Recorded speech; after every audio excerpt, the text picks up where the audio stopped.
Hi, and welcome to the help video for directory options. Directories are a listing of members that you might want to list on your website, such as staff or family members. We begin by logging into Element.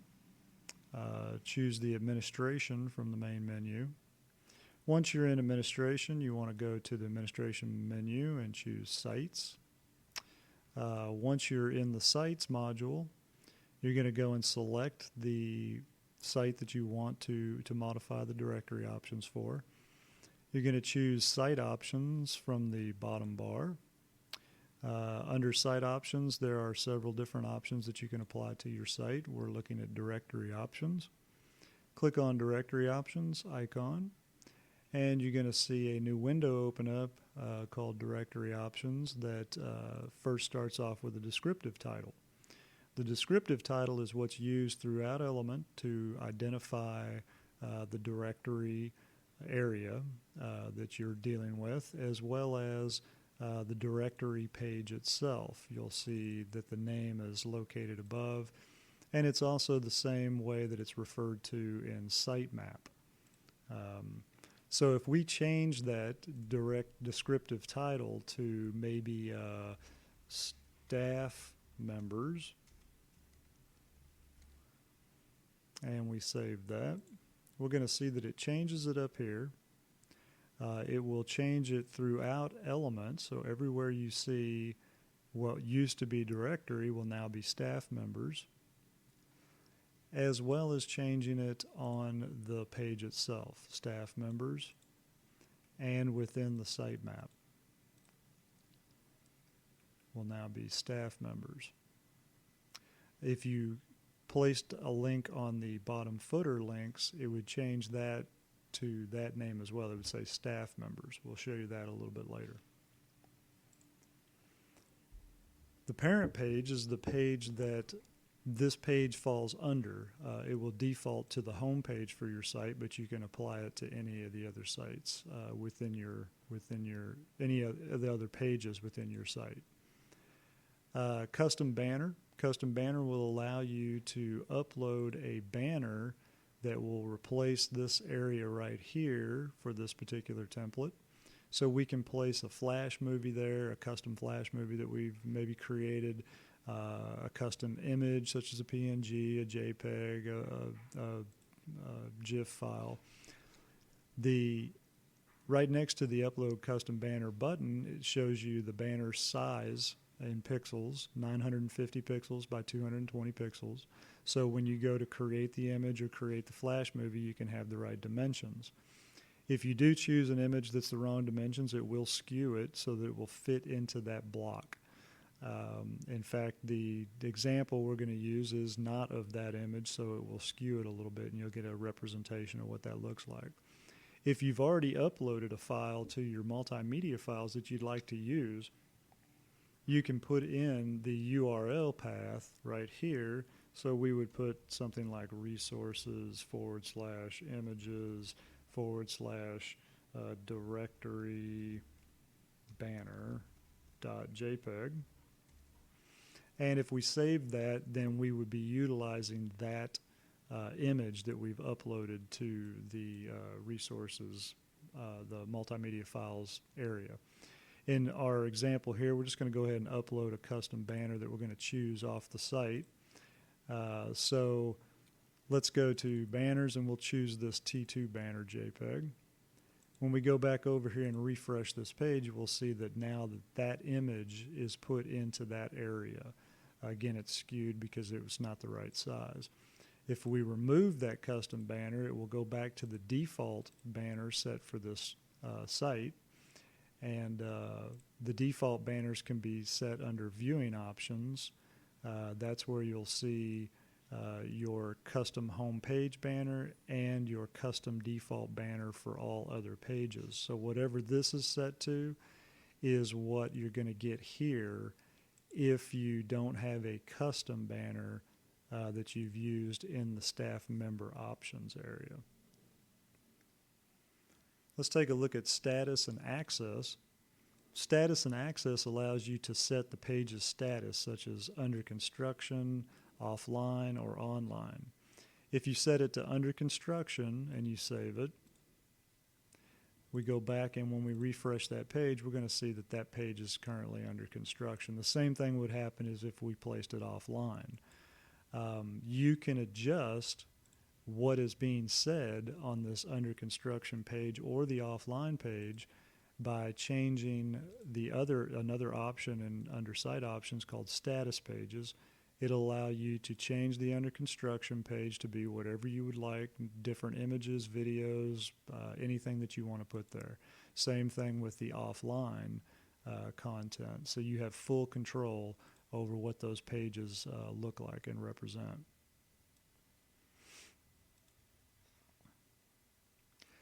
So let's place that back online again so we can see the content of the page. Okay.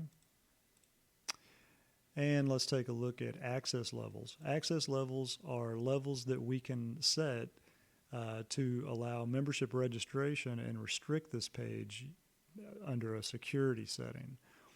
We have 10 levels of access that we can provide, and these levels can even be named underneath the member options section. You can actually go in here and give your own friendly names to these.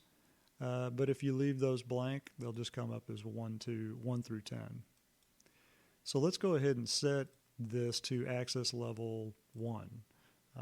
And we'll click on Save. Now when we refresh this page, we'll see that the page's content is protected. And the only way to view this content is to register and log in. This button will automatically appear at the top right. You click on Register, and it'll give you a fully customizable form that you can put other fields in to gather other information that you want about your members. Once they fill out this form and click on Register, an email will be sent to them to verify their email address. And once their email address is verified, they are activated, and they then have the capability to log in. And when they go and log in, they will now be able to see the content of this page, as long as their security access level is at least a 1 or greater. So let's go ahead and set that back to open again.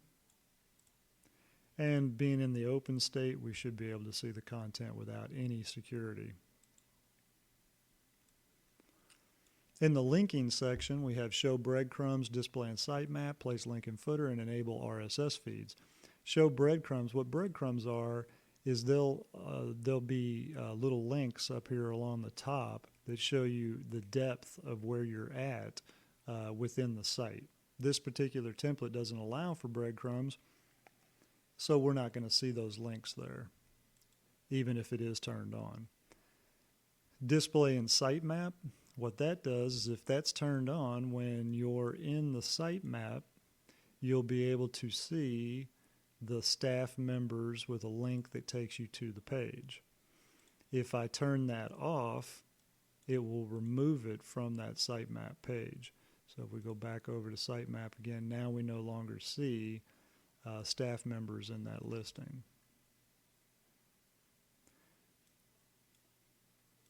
Display link and footer. What this does is if we go ahead and save that, once we refresh this page, we're going to see down here at the bottom, now we have staff members in our footer links. And when I click on staff members, it'll take me to that page. That's what the display and place link and footer means. So let's turn that back off again. Enable RSS feeds. Enabling RSS feeds allows the directory membership to be listed in the RSS feed syndication page. So if we go over to RSS feeds, we're going to see that our staff members is clickable to go ahead and subscribe to this RSS feed syndication. If we turn off that link,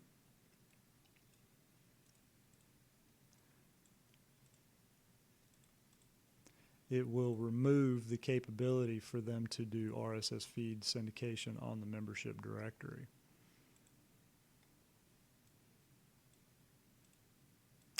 And if this is also set to be at a particular access level, you'll notice that when we go back to the RSS feeds, I'm sorry, did we not? Let's make sure we save that.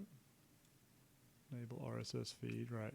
So what we'll notice there is that we have our staff members are not located on the RSS feeds. They're not available because you have to be logged in to be able to see them. So let's go ahead and put that back to open. Refresh that page, and we'll see our staff members are back. Personalize the page column content. What we're talking about here is if we go back to the staff members page again, or directory, we're going to we have the capability to personalize this particular page by adding top columns, left columns, bottom columns, right columns, and controlling the descriptive information about this page. We can basically put a paragraph up here with imagery, videos, whatever we want to define what this page is before the listing happens below it. So let's say that we wanted to add a column at the bottom of this. We could put, bottom column, and anything that we put into this content editor will be seen at the bottom of this page. So I can put images, videos, maps, Google Maps, whatever I want to put into that bottom column. Let's go ahead and publish that. Refresh that page, and you'll see there's our bottom column content. If there is nothing in the column, then the column will just disappear. All right. Page description, same thing, except it's at the top along with the top column, but you can put information about, a description about this listing. There are two different kinds of directory options. We have two different styles. We have a fraternity style and we have a common style. Fraternity style means that it's going to be placed into a type of broken out listing with information over into the right column that shows professional information, if there's any entered into that, shows an image, biography. They can do a search on the name, what industry they're in, things of this nature.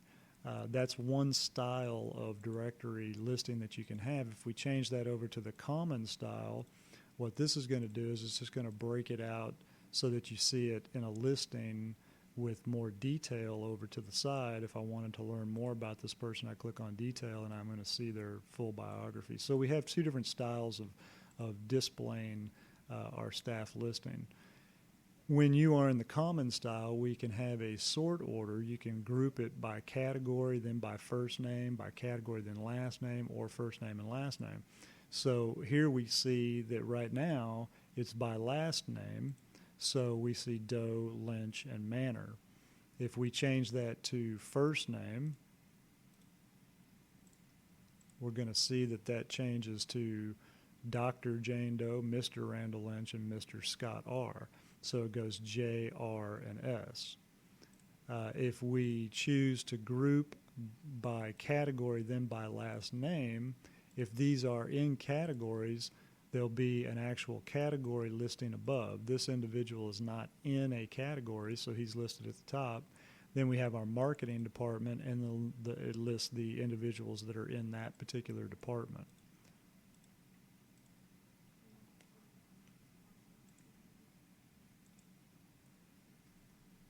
If we put that back, let's go ahead and put that back into fraternity style.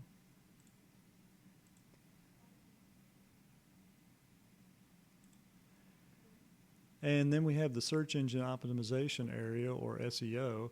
What this allows you to do is put in search engine optimization information such as meta tag information, keywords, page descriptions. This is very helpful when it comes to Site indexers like Google and Bing and Yahoo, when they come out and index your site, they use this information to determine where your page is going to fall on their listings. Each of these boxes, of course, always has more information about what it's used for and how it's used. And you can always go and read more about how that's going to help you when it comes to the search engine optimization. If you ever have more questions or need to know more information, and you need to know more information about a particular field, you can always click on the help icon next to the field. But you can also look at the help file that comes with this module, the sites module itself. So if we close that window out, we see up in the upper right hand corner for the sites module, we can click on help, and it's going to open up a PDF document. It's going to give us a detailed breakdown of that entire module and all the different options that are inside of it. And we can look at directory options, and it's going to tell us, break down each field and let us know what each one of those does. That concludes the help video for the directory options. Thank you very much.